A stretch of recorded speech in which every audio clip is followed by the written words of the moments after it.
Hello, hello, hello. Okay, so here's the deal. You go on retreat, you read the book, you do the thing, and then what? How do we live these insights in our daily life?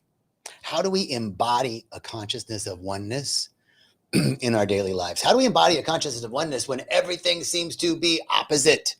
Everything seems to be apparently against me. How? How do we do that? I don't know. No, I mean, no, I want to share with you living at one-ment in our everyday lives. How do we do this?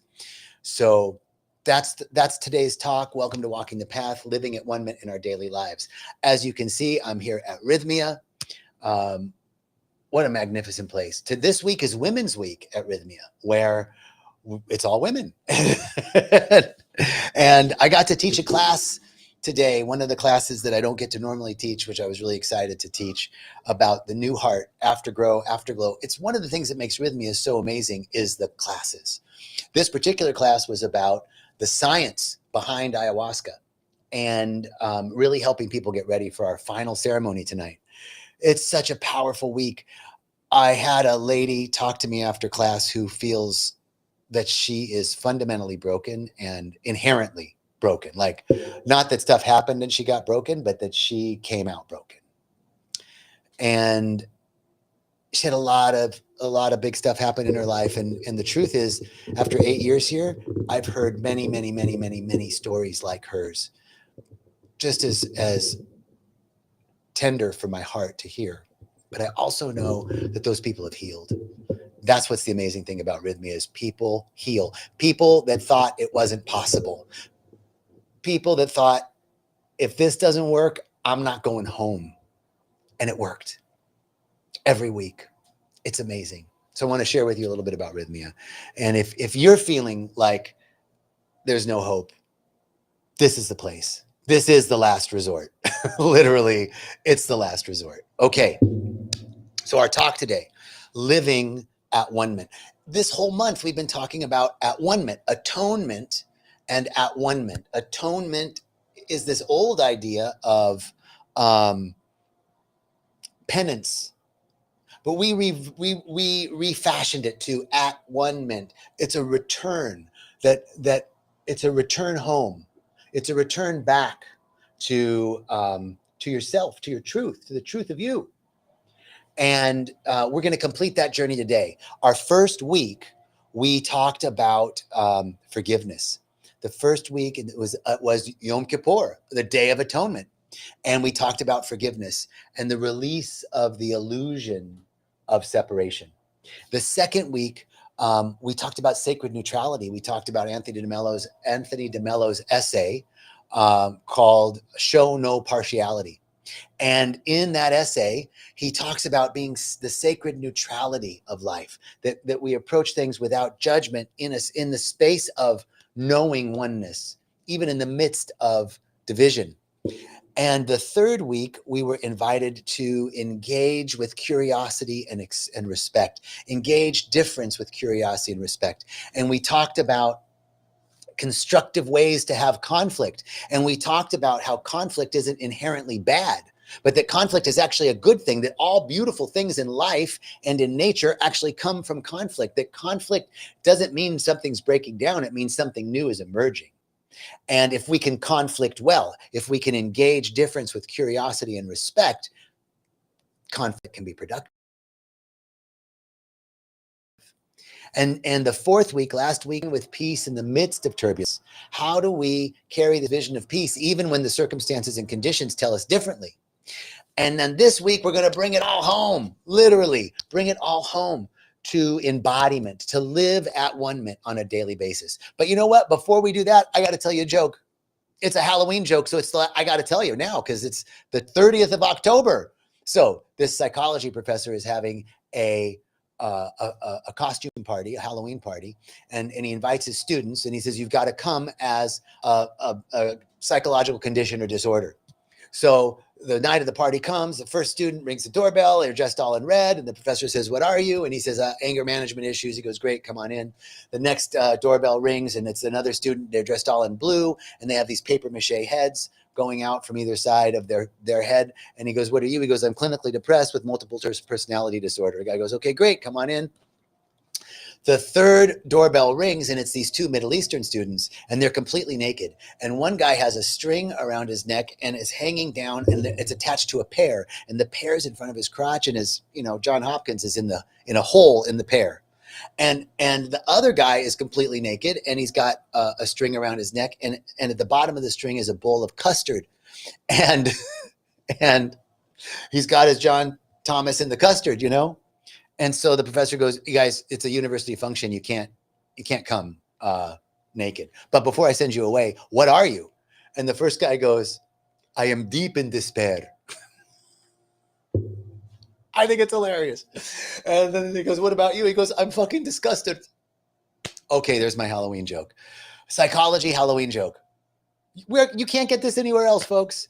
You can't get this anywhere else. All right, so today, we move from an understanding of oneness to living oneness, knowing truth, becoming the truth in action, not just knowing it, but becoming it in action.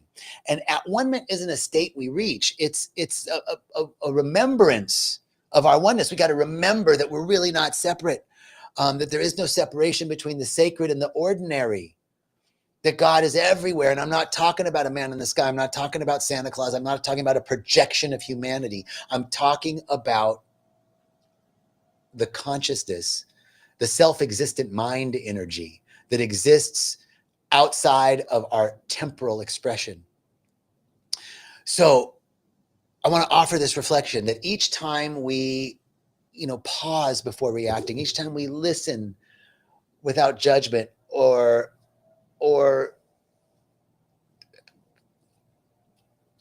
be at peace in the midst of turbulence, this is At-One-Ment. This is At-One-Ment. And it's a verb, right? It's not a noun, it's an action. It's love in motion. And really, it's about how we show up in life. How we show up when I get cut off in traffic, how I show up when that thing that triggers me happens, like how I show up when I'm confronted. It's how we show up. Can I remember my wholeness? Can I remember there's no separation? Can I remember love? When I was in the States in September, I noticed the division. And instead of like denying the division and all of the yuckiness that was going on, I had to be with it, right? I had to be with it and then accept it and hold my oneness in the midst of it, right? I'd hold my oneness in the midst of it. So that's what At-One-Ment is. And everything we see in the outer world, the news, circumstances, collective patterns, they're an outpicturing of our old way of being. Hold on.